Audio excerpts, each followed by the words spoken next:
Todos los libros un libro, un programa de Alberto Sansegundo para Radio Universidad de Salamanca. Reseñas literarias cada miércoles a las 7 de la tarde en el aula 89.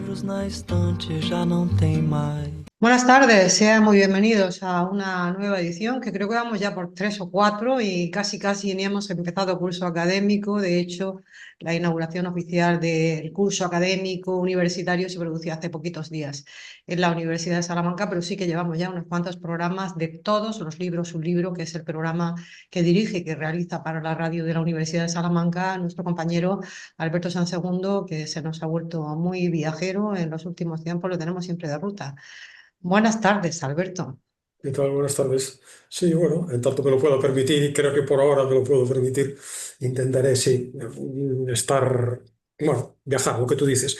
Ha habido muchos programas, varios programas a lo largo de todos estos años, en todos los libros, un libro vinculados de algún modo al viaje en el que hemos viajado, más allá de que un libro, suena topicazo, pero lo voy a decir, un libro en sí mismo es un viaje, nos lleva a escenarios normalmente distintos, a ideas diferentes a las habituales, conocemos costumbres, mundos, personajes, formas de pensar, uno de los grandes alicientes, distintos a los nuestros habituales, aquellos que son consabidos, ¿no? Uno de los grandes alicientes, de los muchos alicientes de la lectura, ¿no?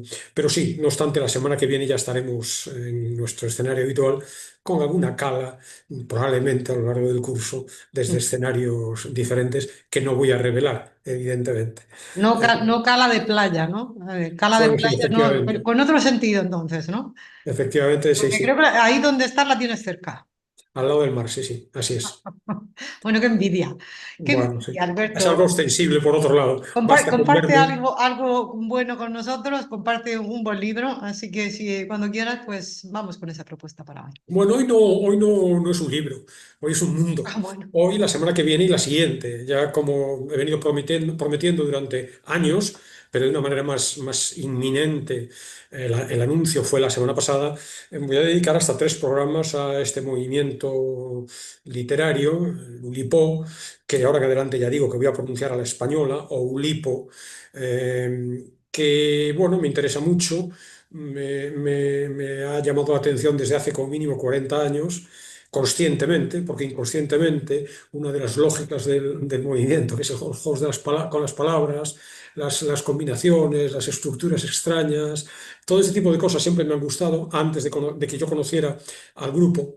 Pero bueno, en cualquier caso, ese va a ser el elemento central de los 3 próximos programas, que anticipo ya una estructura básica. Quiero hoy contar primero una serie de generalidades sobre el movimiento para que quien no lo conozca se familiarice con, bueno, con el enfoque general, con la historia, con los miembros del grupo, con los Ujú. planteamientos literarios y sobre todo, yo creo que el de hoy va a ser un programa muy divertido, con algunos ejemplos destacados del peculiar modo de entender la literatura de ese movimiento.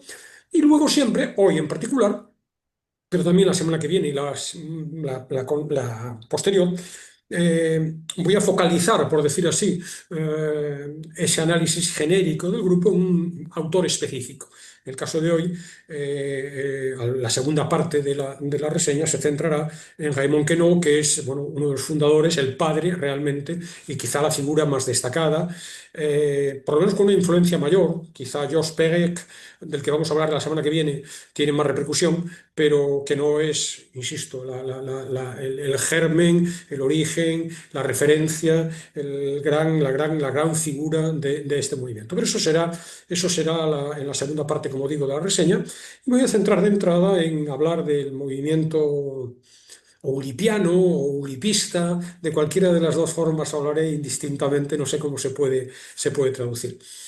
Ah, Antes de comentar yo nada, sí que invito a quien nos siga que entre en la página de Oulipo, la página en francés, evidentemente, pero es una página, yo en el blog dejaré el enlace, es una página muy sugestiva y inagotable, ¿no? Hay infinidad de entradas con textos, con juegos, con notas históricas, con publicaciones, con datos variadísimos, con infinidad porque hay mucha actividad del grupo, referencias de exposiciones, de conferencias, de congresos, de encuentros, de jornadas, entre infinidad como digo, de informaciones desbordantes realmente. No es posible una ojeada por encima, no es posible no ya agotar, sino ni siquiera ver una mínima parte de la cantidad de elementos de interés. Obviamente, y esto lo quiero adelantar, obviamente tienes que tener un mínimo de interés previo por este tipo de cosas. Ahora lo definiré porque es muy probable que en cuanto yo describa los rasgos generales del movimiento, haya muchos de nuestros oyentes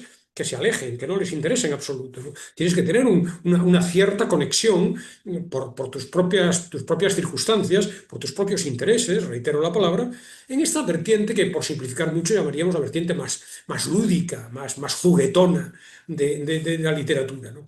Pero bueno, en cualquier caso, Porque Alberto, no ha habido nada similar en España. Pero estaba pensando en tu paisano, en Camilo José Cela, que yo sí sé que alguna de las novelas que escribió, sí que, por ejemplo, sé que en algunas faltaban todos los signos de puntuación, yo creo que hubo un momento de cierta renovación o de experimentación. Gonzalo Torrente Ballester, otro de tu sí. tierra, que también en la saga Fuga de JB también experimentaba. No sé si hay un movimiento como tal en nuestro país o realmente esto no es así. A ver, la literatura experimental, el experimento existe, evidentemente, siempre ha existido, ¿no? La innovación, los juegos, pero aquí es algo distinto, mucho más intenso, mucho más central. No es simplemente voy a contar una historia y por el medio voy a jugar, por lo que tú sugieres, ¿no? Con alguna modificación o alteración o innovación desde el punto de vista gramatical o sintáctico, no, no. Esto es juegos fundamentalmente, no he dicho hoy la palabra, la dije la semana pasada, juegos matemáticos con muchísimas... la idea clave, ahora la apuntaré, la idea clave es la constricción, es la restricción. Hablaba hace unos días del soneto, ¿no? Un juego de ese estilo. El Ujú. soneto supone someterse a unas exigencias previas, unas trabas preconcebidas. Tienen que ser 14 versos, tienen que ser alejandrinos, tienen que ser con un formato dos cuartetos, dos tercetos, y normalmente la rima es ABBA en el caso de los cuartetos, la de los tercetos es un poco más variada, y a partir de ahí hay que contar una historia. Si es que Mm. lo que pretendemos es contar una historia. Es verdad, Hablando del soneto también, y otro grande de nuestra lengua, con Lope de Vega, si quieren saber lo que es un soneto, Lope claro, de Vega con un soneto nos explica precisamente lo que es un soneto. Bueno, pues ya claro, te dejo, pero, te pero- dejo, pero a la Alberto. vez tenemos a Góngora, que nos resulta a veces, se pierde, quizá el lector convencional, nos perdemos en el mero ajuste, la mera adaptación de un texto que se supone significativo a una estructura que no siempre es cómoda, digamos, por lo menos para el escritor, ¿no? Entonces, bueno, recomiendo la página del Oulipo para que cualquiera entre y se distraiga y aprenda muchísimo acerca del grupo, pero yo quiero hacer una pequeña introducción primero a partir por cierto, está en francés, y si casi siempre es complicado traducir, en el caso de este tipo de obras es prácticamente imposible. Yo en el blog todos los textos que voy a citar los voy a dejar en francés y voy a también en algunos casos aventurar algún tipo de traducción, digamos, modesta. Es el caso de una presentación del Oulipo por parte de dos miembros significativos del grupo, Marcel Benabou y Jacques Roubaud, que prácticamente encabezan con ese texto la página de la que hablo, ¿no? Eh, Leo, traducido. ¿Qué es el Oulipo? ¿Oulipo? ¿Qué es esto? ¿Qué es ou? ¿Qué es li? ¿Qué es po? Ou es ubois, un taller. ¿Para fabricar qué? Li. Li es literatura, lo que leemos y lo que tachamos. ¿Qué tipo de li? Lipo. Po significa potencial. Literatura en cantidades ilimitadas, potencialmente producibles hasta el fin de los tiempos, en cantidades enormes, infinitas para cualquier propósito práctico. ¿Quién? En otras palabras, ¿quién es responsable de esta empresa insensata? Raymond Queneau, conocido como RQ, uno de los padres fundadores, y François Lelionet, conocido como FLL, copadre y socio fundador y primer presidente del grupo, y aquí hay un juego de palabras intraducible que voy a dejar sin traducir. Se puede traducir, pero hay que explicar muchas cosas. Ujú. Sigo con el texto de la página. ¿Qué hacen los oulipianos? Los miembros del Oulipo, Calvino, Perec, Marcel Duchamp y otros, matemáticos y literatos, literato-matemáticos, matemático-literatos. trabajan, ciertamente. ¿Pero en qué? Para avanzar en la lipo, ciertamente. ¿Pero cómo? Inventando constricciones, nuevas y viejas limitaciones, difíciles y menos difíciles y demasiado difíciles. La literatura eulipiana es una literatura bajo restricciones. ¿Y qué es un autor eulipiano? Es una rata que construye ella misma el laberinto del que se propone escapar. Y me paro un segundo, hago un inciso. Definición perfecta.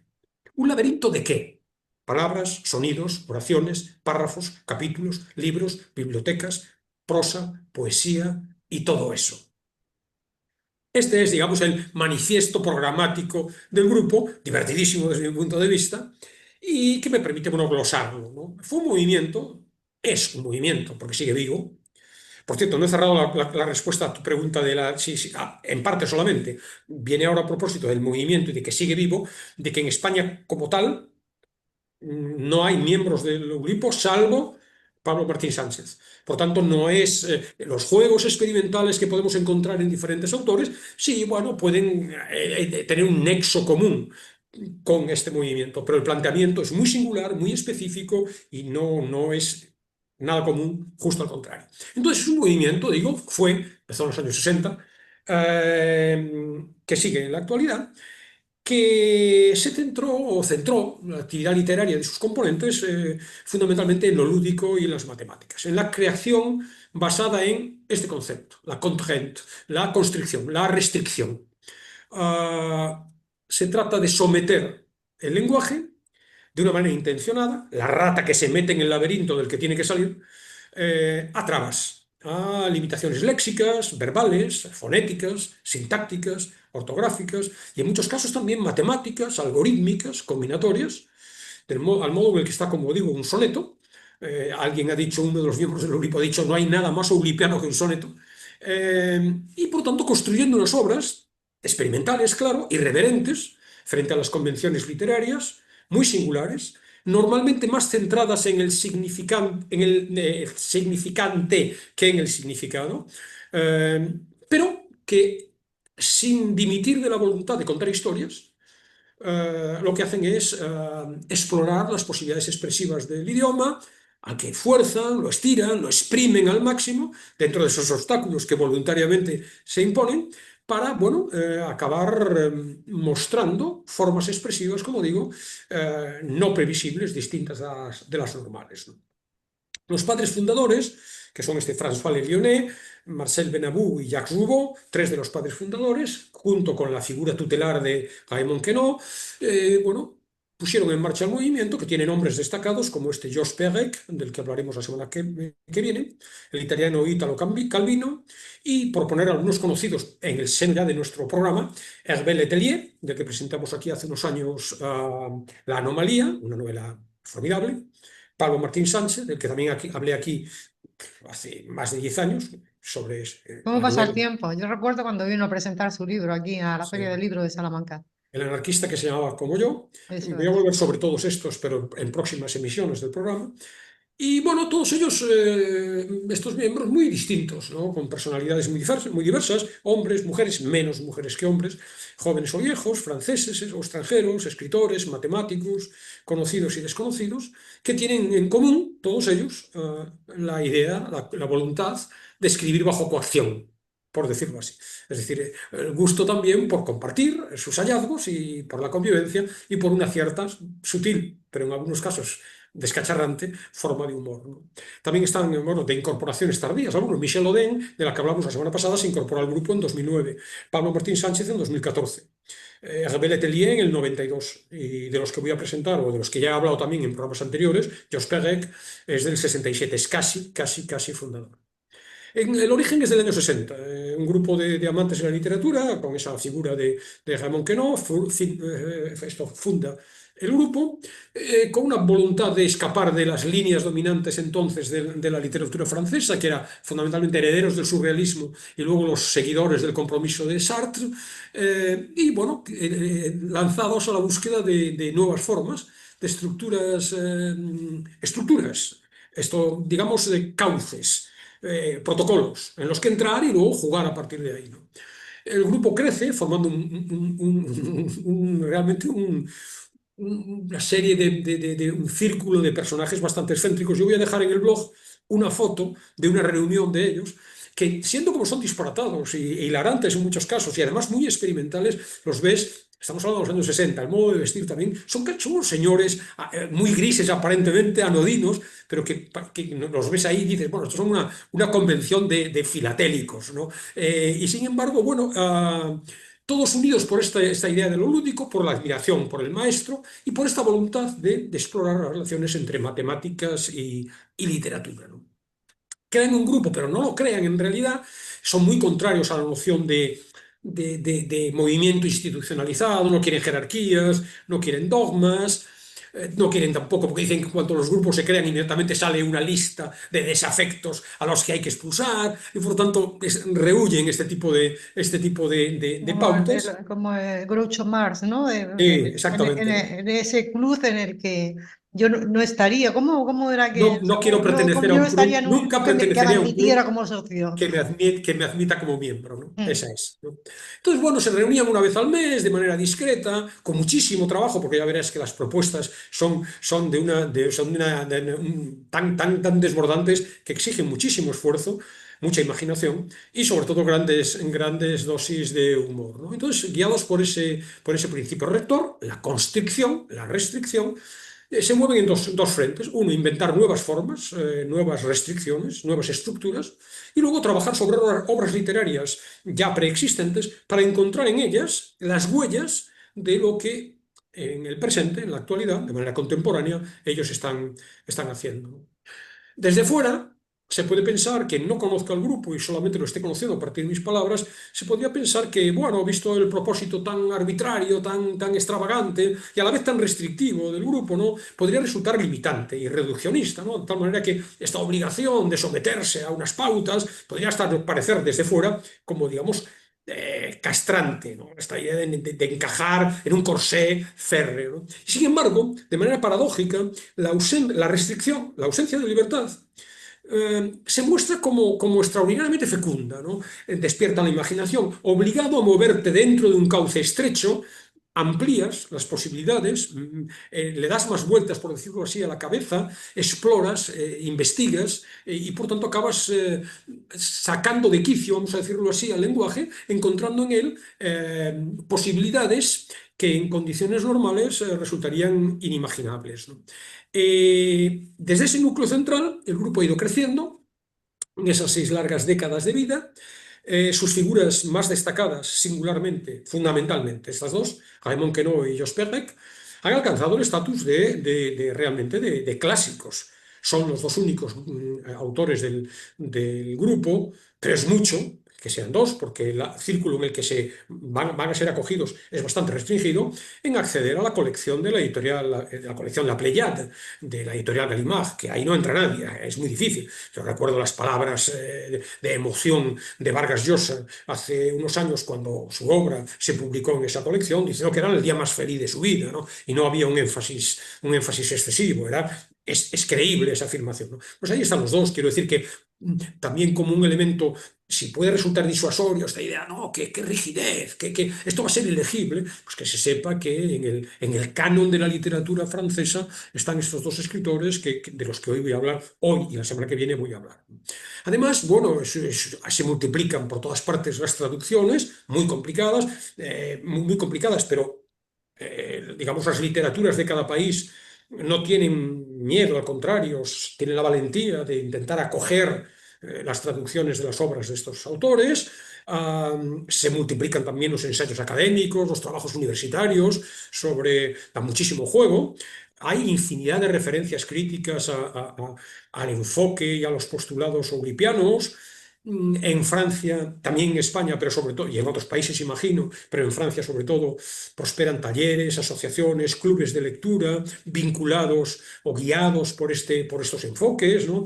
Y por otro lado, y esto se ve en la página que ellos tienen, la asistencia a coloquios, a seminarios, a conferencias, actividades y propuestas diversas que organiza el grupo se multiplican. Realmente en la página ves infinidad de eventos con una asistencia multitudinaria, evidentemente no es lo mismo que un concierto de Coldplay, ¿no? Pero con muchísima repercusión y por lo tanto que sirva esto también como una puerta abierta para quienes nos siguen, decir, no, es que esto va a ser muy árido, va a ser muy difícil para la lectura y bueno, puede resultar interesante desde el punto de vista teórico, pero no es algo que en el día a día yo me coja un libro de estos autores o me coja alguno de sus juegos y quiera experimentarlos. Nada más lejos de la verdad, sobre todo, insisto, si tienes en ti ese mínimo de curiosidad acerca de los juegos lingüísticos. Es decir, en otras palabras, lo voy a trivializar demasiado, pero no creas que es tanta trivialización, porque este que voy a comentar es un dominio muy eulipiano, alguien al que le gusten los sudokus, los crucigramas, los pasatiempos basados, las sopas de letras, cuestiones de ese estilo, juegos de ese estilo, tienen mucho que ver con el mundo del Oulipo. Y como estas palabras pueden resultar demasiado abstractas y es posible pese a mi intento de definir con la mayor precisión posible de qué va el grupo, pues haya oyentes, seguidores que no lo cacen al 100% la idea, quiero mostrar, y esta es la parte más divertida de la emisión de hoy, algunas de estas manifestaciones más destacadas. Hay centenares. En la página del grupo hay una sección que se llama Lista de constricciones oulipianas, que tiene más de 150 referencias de diferentes juegos con las palabras, ¿no? Yo voy a hacer aquí una muestra, así a vuela pluma, con ejemplos. En el blog meteré más ejemplos de las más destacadas, como digo. Por ejemplo, el abecedario. El abecedario es un texto en el que las iniciales de las palabras sucesivas van siguiendo el orden alfabético. De tal manera que la primera palabra de la frase empieza por A, la segunda por B, la tercera por C y así sucesivamente. El juego no es tanto escribir Alberto bebe, un abecedario de orden 2, sino escribir, lógicamente, las frases más largas posibles, párrafos, textos, novelas. ¿Y por qué no novelas? Poemas. ¿Y por qué no poemas? Los ejemplos de los autores referidos se multiplican. Se multiplican en todas las literaturas, no solamente en la francesa, en todas las literaturas y en todas las épocas prácticamente. Ya hablaremos dentro de 2 semanas, hablaremos de un libro excelente que hace un rastreo de este tipo de juegos a lo largo de la historia y hay con trayectorias muy remotas que se retrotraen a Roma de este tipo de juegos, ¿no? Entonces, por ejemplo, yo voy a dejar en el blog uno en francés, pero me voy a atrever a poner uno que improvisé mientras, un abecedario que improvisé mientras escribía la reseña. Insisto, cada palabra sigue el orden sucesivo del alfabeto. Evidentemente, y aquí hay una polémica de la que luego hablaré si tenemos tiempo, una de las polémicas de lo controvertido del grupo es este énfasis en el significante nos hace perder significado. No es de fácil intelección, no siempre es de intelección automática, pero se entiende. Si te preocupas, insisto, puede parecer presuntuoso, no lo es, no hay modestia ni inmodestia ninguna por mi parte. Lo improvisé mientras escribía la reseña. Ayer bebí cantidades desmesuradas, ebrio fatal, gangoso, hablando inconexo, juré Kali los maldiga, aquí tengo que hacer una aclaración, Kali, la diosa Kali, la diosa del mal, Kali los maldiga, nunca ñores, está admitido, ñores por señores, nunca ñores obedecer principios que requieran seguir trasegando uvas venenosas, wasábicas, séricas y zafias. Ahí está todo el Son las abecedario. uvas. Las uvas, el vino, el alcohol, evidentemente hay que leerlo con detenimiento. ¿El juego interesa? A mí sí, yo me he pasado toda mi vida haciendo juegos de este estilo, antes incluso, mucho antes, desde chaval, sin saber que existía el Oulipo. Por ejemplo, muy conocido, el acróstico. El acróstico es una palabra o una frase que están escondidas en una composición literaria, normalmente en un poema, pero que puede leerse si reunimos las letras que están colocadas en un orden determinado. Marius Serra, del que hablaré aquí en las próximas semanas, es un ludólogo español muy conocido. Dentro de 15 días me centraré en su obra específicamente.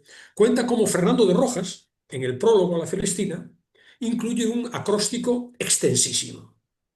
Él mismo se presenta como autor, Fernando de Rojas, a partir de las iniciales de cada verso de las 11 estrofas de 8 versos que encabezan el libro, en la introducción. Por tanto, 11 estrofas de 8 versos son 88 letras iniciales, que dicen así, si cogemos la primera letra. El bachiller Fernando de Rojas acabó la comedia de Calisto y Melibea y fue nacido en la Puebla de Montalbán. Al final del libro, de la Celestina, Alonso de Proaza, que fue corrector de la impresión y sobre el que al parecer hay dudas, hay una polémica en la crítica acerca de si fue también autor, revela el artificio al lector que no se haya dado cuenta, obviamente al 99% de ellos, que no se han dado cuenta de que efectivamente esa introducción contiene esa clave. Ni quiere mi pluma, ni manda razón, que quede la fama de aqueste gran hombre, ni su digna gloria, ni su claro nombre, cubierto de olvido por nuestra ocasión.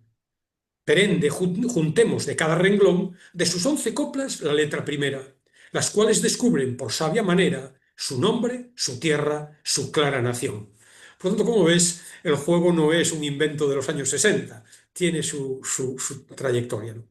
El hipograma, el autor se obliga en el hipograma a no utilizar nunca una letra o un número determinado de letras. Entonces, la clave es Perec, del que hablaremos la semana que viene, con aquella novela, La Disparición, en donde escribe la novela entera sin la letra E, la más repetida, la más frecuente en los textos franceses. Por ejemplo, por poner otro ejemplo, Enrique Jardiel Poncela, nuestro Enrique Jardiel Poncela, publicó entre 1926 y 1927, en la sección de cuentos del diario La Voz, 5 relatos lipogramáticos, en cada uno de los cuales prescindía de cada una de las vocales, ¿no? Entonces los cuentos son normalmente de tono jocoso y, por ejemplo, el que está escrito sin la letra E, Un marido sin vocación, empieza de esta manera. Un otoño, está sin la E, ¿eh? Un otoño, muchos años atrás, cuando más olían las rosas y mayor sombra daban las acacias, un microbio muy conocido atacó, rudo y voraz, a Ramón Camomila. La furia matrimonial. Hay un matrimonio próximo, pollos, advirtió como saludo a su amigo Manolo Romagoso, cuando subían juntos al casino y toparon con los camaradas más íntimos. ¿Un matrimonio? Un matrimonio, sí, corroboró Ramón. ¿Tuyo? Mío. ¿Con una muchacha? Claro, iba a anunciar mi boda con un cazador furtivo. ¿Y cuándo ocurrirá la cosa? Lo ignoro. ¿Cómo? No conozco a la novia. Ahora voy a buscarla. Y Ramón Camomila salió como una bala a buscar novia por la ciudad.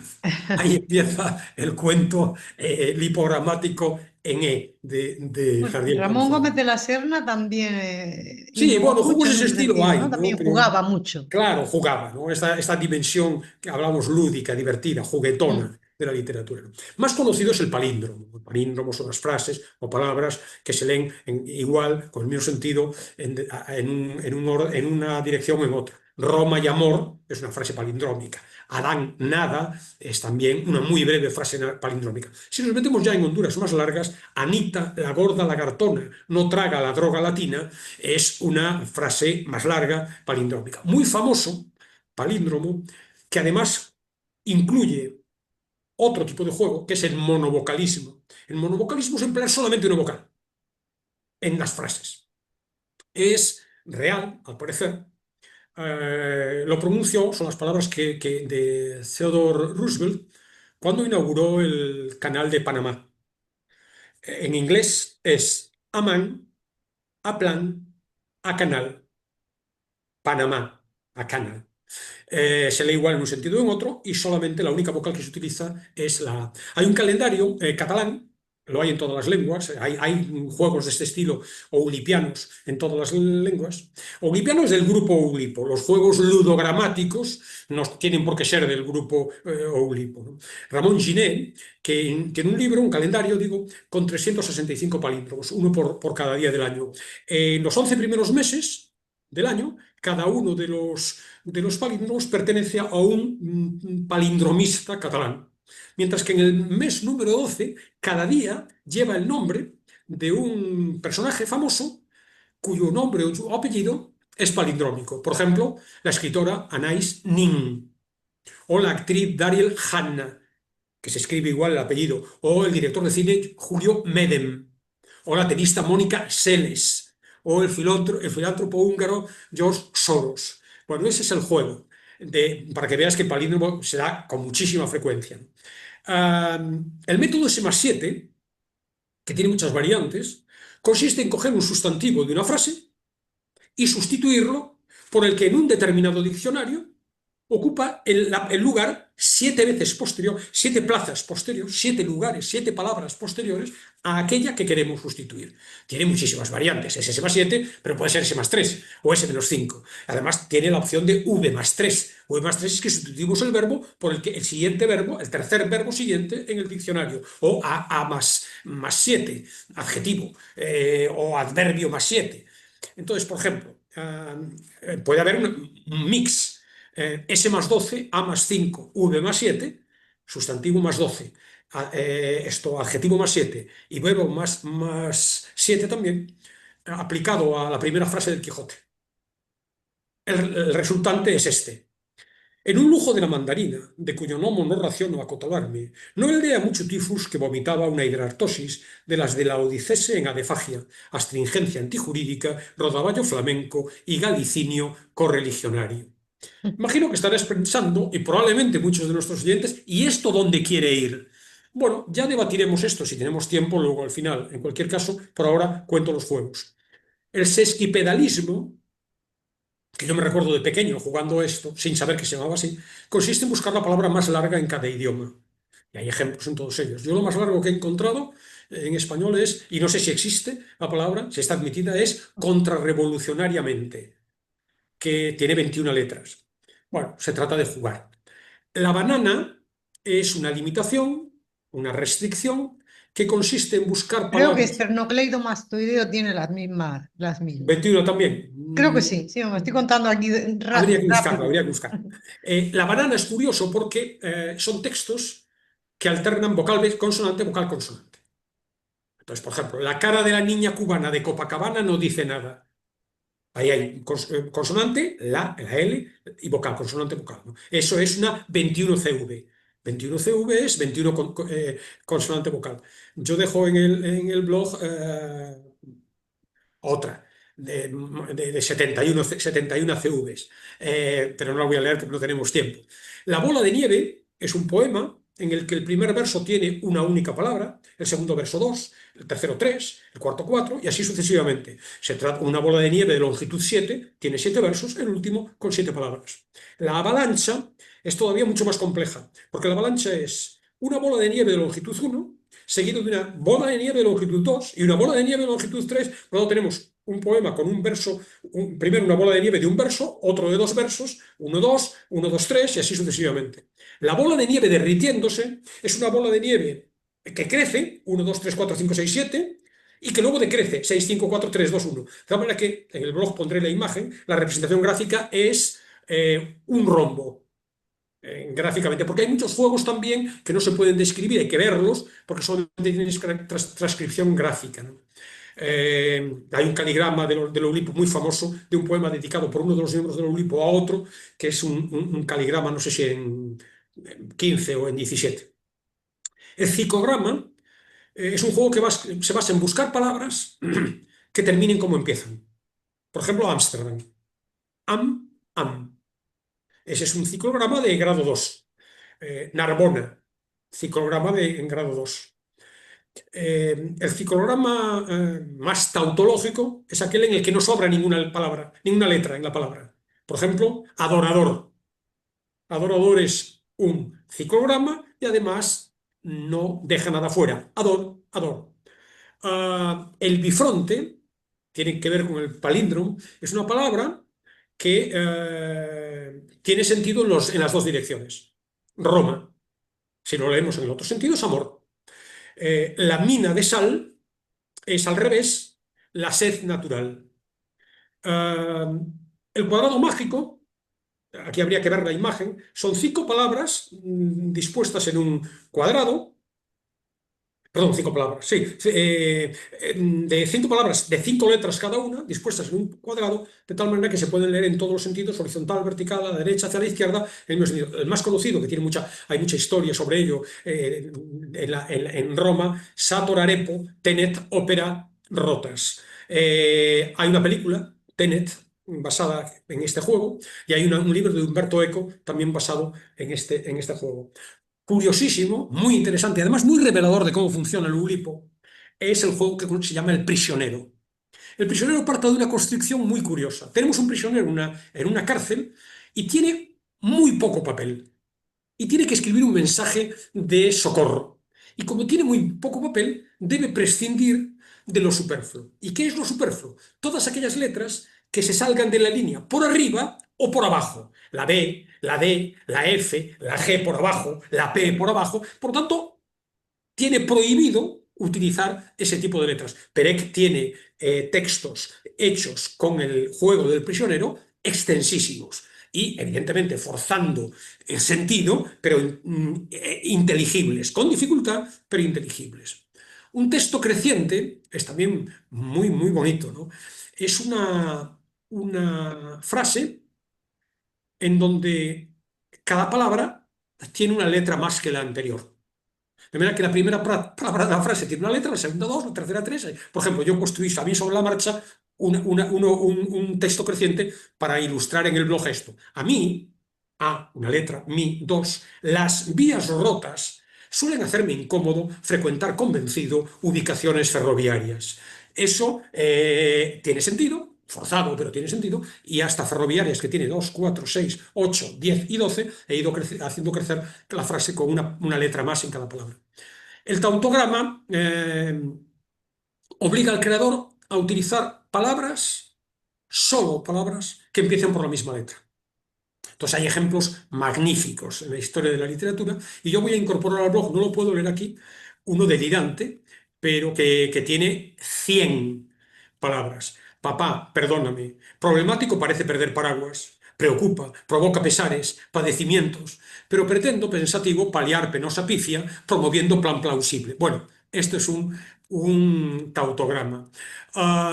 El cruce entre lengua y matemáticas es también muy fecundo, ¿no? Porque hay muchos textos que permiten posibilidades espléndidas, ¿no? Por ejemplo, lo que se llama la ludogematria. La ludogematria es relacionar cifras y letras de tal manera que atribuimos, como queramos, un valor numérico a cada letra. Por ejemplo, la A el 1, la B el 2, es el 2, la C el 3, y luego calculamos la cifra que corresponde a una palabra. Por ejemplo, Alberto sería la A es el 1, la L es el 12, etc. Bueno, sale 76, yo incluyendo la ñ. Luego están los calculogramas, que a Perec le gustaban muchísimo. Calculogramas son, él le llamaba palíndromos verticales. ¿Y quién no lo ha hecho de niño, sin saber que se llamaban calculogramas? Es coger la calculadora y las cifras de la calculadora, si le damos la vuelta, forman palabras. Por ejemplo, un ejemplo solo que juegue el que quiera en su casa.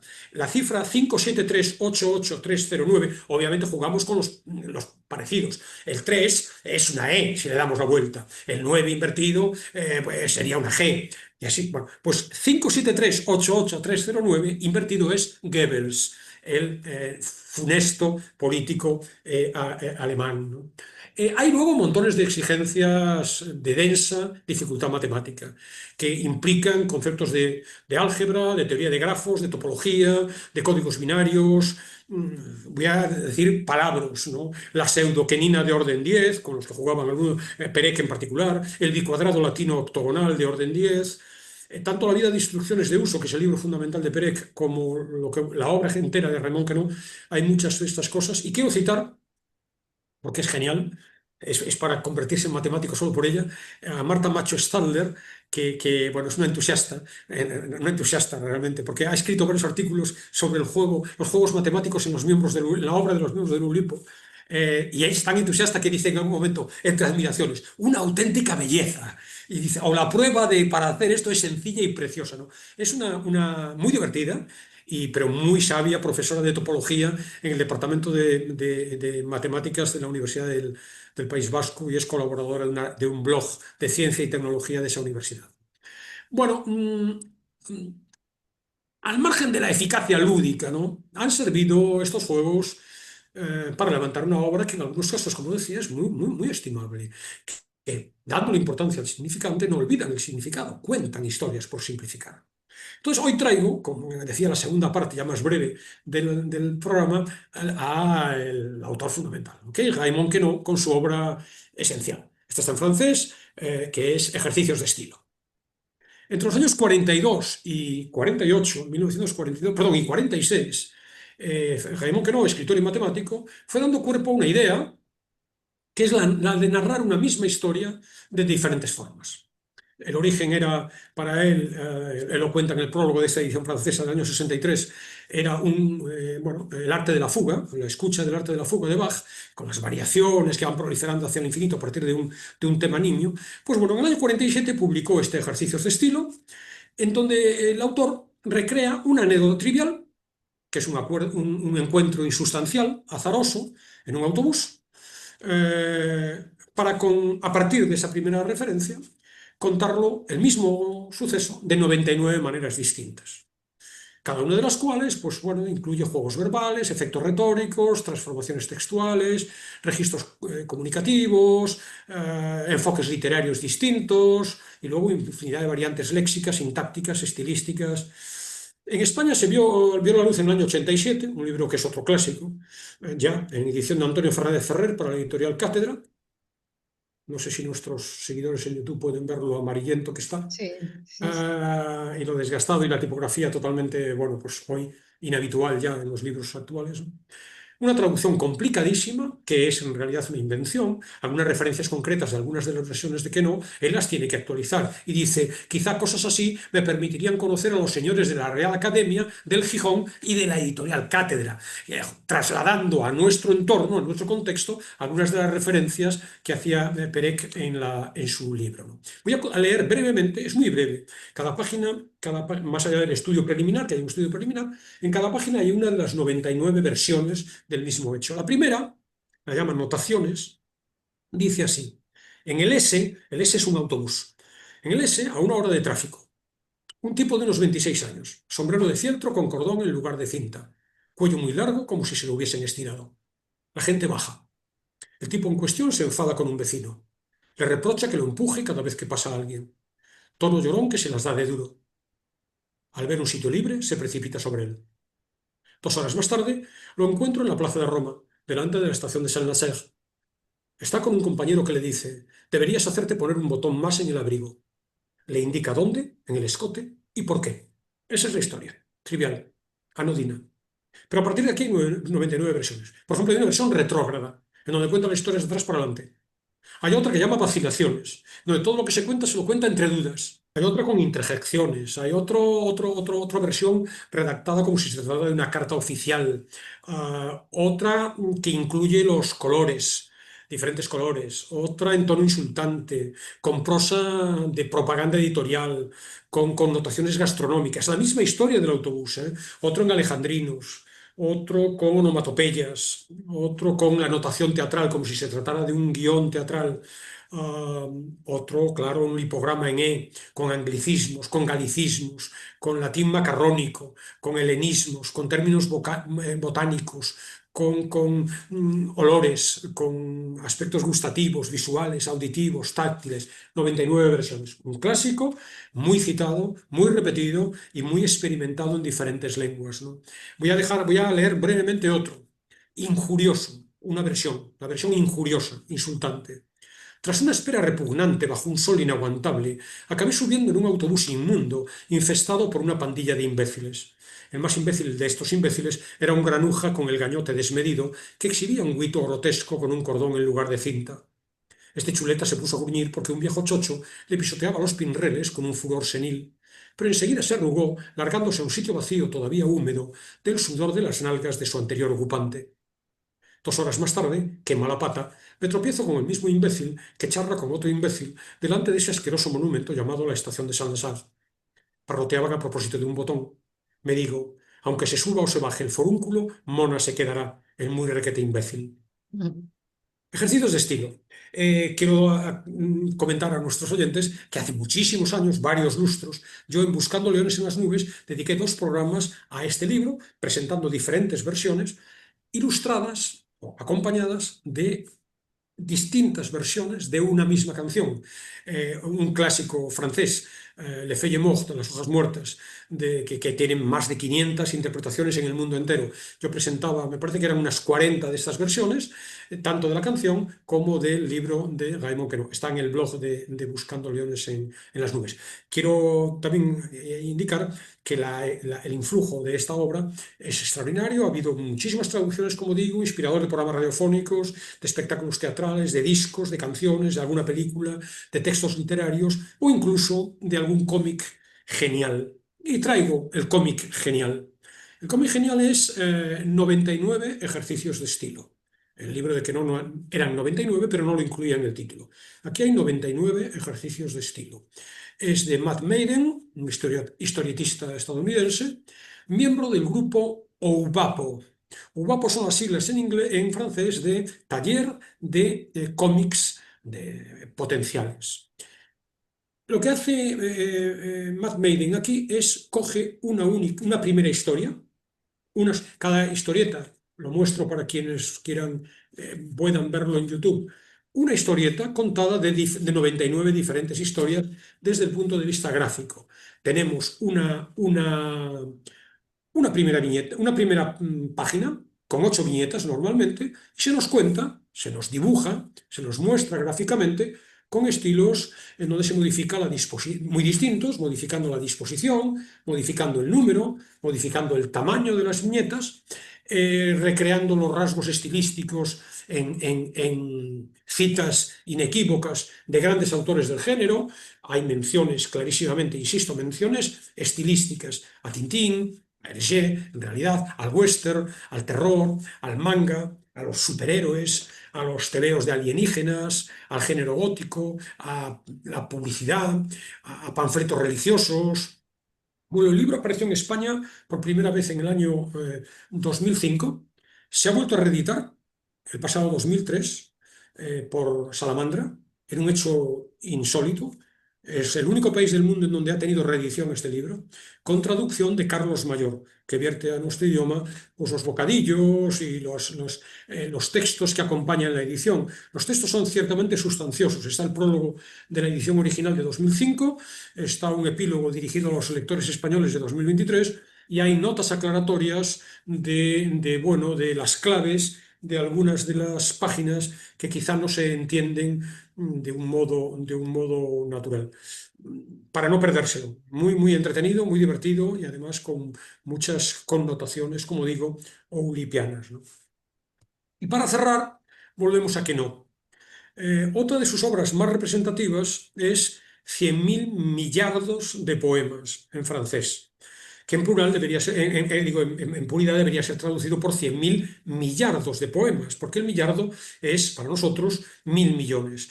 De manera que estaríamos hablando de 100.000 miles de millones. Por tanto, hablaríamos de 100 billones con B de poemas, ¿no? Y enfatizo este asunto porque la cuestión numérica no es baladí, ¿no? Es una obra muy interesante, siendo estrictos, de imposible lectura, que se presenta como un libro animado de poesía combinatoria. El libro es muy breve, tiene en el original solo 16 páginas. Queneau escribió solamente 10 sonetos distintos, cada uno en una página.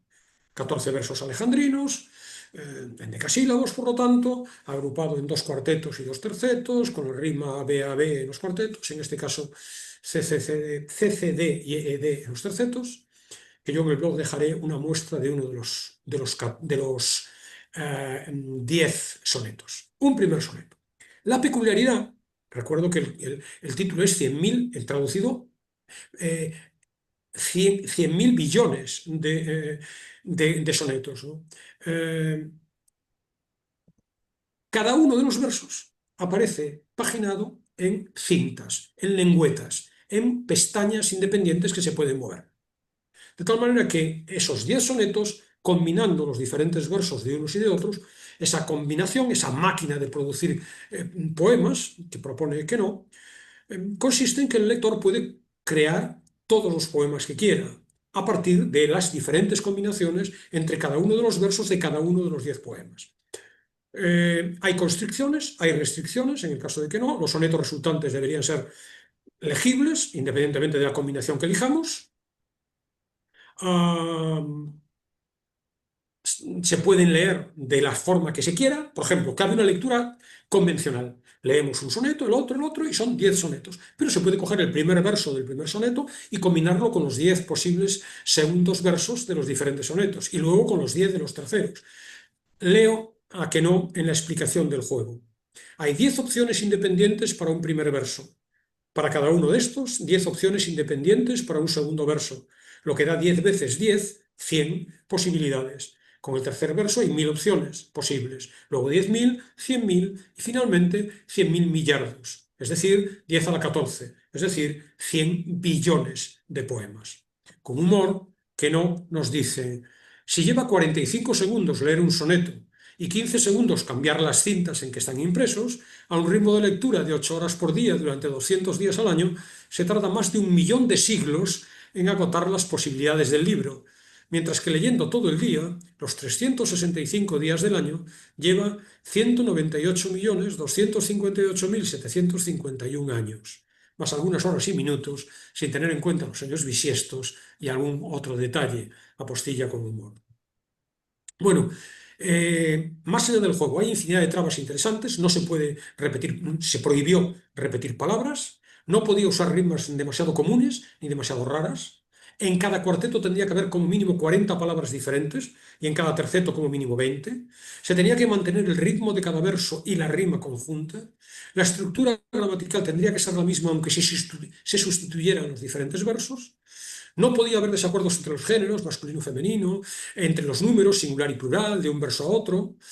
Y bueno, es muy interesante, no tenemos tiempo, el próximo día hablaré de ello, porque bueno, es algo que hoy día se está produciendo. Hoy día se está produciendo, que es la idea del hipertexto. Es decir, un texto en el que leemos una página y un enlace nos lleva a otra, que a su vez nos lleva a otra, y por tanto el texto originario se multiplica, ¿no? Una idea que Internet ha permitido desarrollar sin límite del lector como creador del libro. Hay experimentos anteriores, Rayuela de Cortázar, ¿no? O la noción de Umberto Eco de la ópera aperta, ¿no? Pero bueno, es muy interesante, y hasta tal punto es interesante que en España se ha producido hace nada un homenaje al libro en el año 2011, cuando se cumplieron los 50 años de la aparición del texto original, que era del año 61. La editorial de Mi Page publicó 100.000 millones de poemas, que es un error, porque en realidad serían 100 billones, 100.000 millones, 100.000 miles de millones. Aquí 10 autores y poetas en nuestro país, con los nombres figuran Veo a Santiago Auserón, por ejemplo, lo veo por ahí. sí, está Santiago Serón, homenajean a Raymond Queneau, creando cada uno un soneto. Hay ilustraciones curiosas de François Martin y bueno, y además hay un espacio en blanco para que el lector, si quiere, pueda crear su propio soneto. Lo interesante, como decía, a ver si se puede ver, es que cada soneto, ¡Ay, qué bonito, claro, Alberto! viene Parece en un piano. solapas distintas, no, cada verso viene en solapas diferentes, de tal Mm. manera que el juego de los 100.000 millardos, 100 billones de poemas es, cojo, como explicaba hace un momento, el primer verso del poema es primero, pero lo puedo combinar con el segundo del segundo, o el segundo del tercero, o el Eso, segundo del cuarto. en matemáticas, las variaciones y las permutaciones. Claro, las combinaciones infinitas Mm. de varios siglos para leerlo todo, pero con estas exigencias, es lo que hace esforzada la labor, las exigencias de que tiene que tener sentido cada uno de los sonetos y cada una de las millones de combinaciones con coherencia en el número, con coherencia en el género, con coherencia en el ritmo, con coherencia en la métrica, etc. Un libro interesante, solo 40 páginas, pero como se puede imaginar, abierto a 100.000, a millones de posibilidades para si una tarde que estemos aburridos queremos explorar las posibilidades que encierra un poema, pues juguemos con el libro, ¿no? Eh, que no también, aparte de estos juegos, de estos libros que son abiertamente el juego, tiene infinidad de otras obras traducidas en nuestro país, que yo me las he encontrado ahora en mi biblioteca al poner a rastrear para la emisión libros que ni me acordaba que tenía y que no puedo ni recordar su contenido. Sí recuerdo la antigua editorial, la antigua forma de editar el formato de los libros de anagrama, Sassi en el metro, este es del año 78, con una traducción de Fernando Sánchez Dragó. Hay una película de Louis Malle, Sassi, dans le Sí, métro, sí que conozco la película, Alberto. espléndida, muy divertida. Mm. Son novelas, novelas convencionales que evidentemente en su interior albergan todos estos juegos de una manera más o menos perceptible, que obviamente no entorpecen una lectura que se hace absolutamente legible, por más que en algunas ocasiones nos pueda parecer rara o estrambótico algún pasaje, ¿no? Siempre somos demasiado buenos con las mujeres, que Ajá. no sé si hoy se No estoy de admitiría. acuerdo con eso. Diario íntimo de Salimara, Un duro invierno, todos publicados en editoriales diferentes. Mi amigo Pierrot, también en Alfaguara, la primera Alfaguara, La alegría de la vida. Flores azules, en una editorial que ya no existe, Alcor. Yo lo he leído con devoción, pero bueno, insisto, Ujú. quiero avanzar. Fascinante, para quienes nos oigan, fascinante, pero aviso de que tiene que interesarse este mundo porque puede resultar, bueno, frío, árido, poco lleno de emoción. Tiene que gustarte ese mundo y si es así, Puede vas a ser resultar muy estimulante muy estimulante, sin intelectualmente. duda. Alberto, Volveremos sobre el pues grupo la semana que viene. vamos mal de tiempo, casi Sí, casi concluyendo. Hoy no va a dar tiempo al fragmento, pero la ajá. música sí. Y si quieres añadir alguna última cosa antes de quedarnos con No, esa bueno, música. que dejo en el blog un fragmento, uno más una de las versiones de ejercicios de estilo, Ujú. la que se titula Torpe, que es el que redacta la historia del autobús, es alguien que no sabe y confiesa que es torpe y que no sabe contar. Bueno, la canción. La canción es una canción escrita por Ramón Queneau, la letra, e interpretada por una diva, legendaria diva francesa, otra de las legendarias divas francesas, que es Juliette Gréco. Se llama Si tú te imaginas, si tú te imaginas. Y con ella cerramos por hoy y simplemente anticipar que este juego, primero una serie de generalidades distintas a las de hoy sobre el movimiento y luego centrar el programa en una figura concreta, se va a hacer en las próximas 2 semanas en las que todavía estaremos jugando con los oulipianos. Muy bien. Alberto, pues un abrazo muy fuerte y volvemos la semana que viene. Hasta la semana que viene entonces. Adiós. Gracias.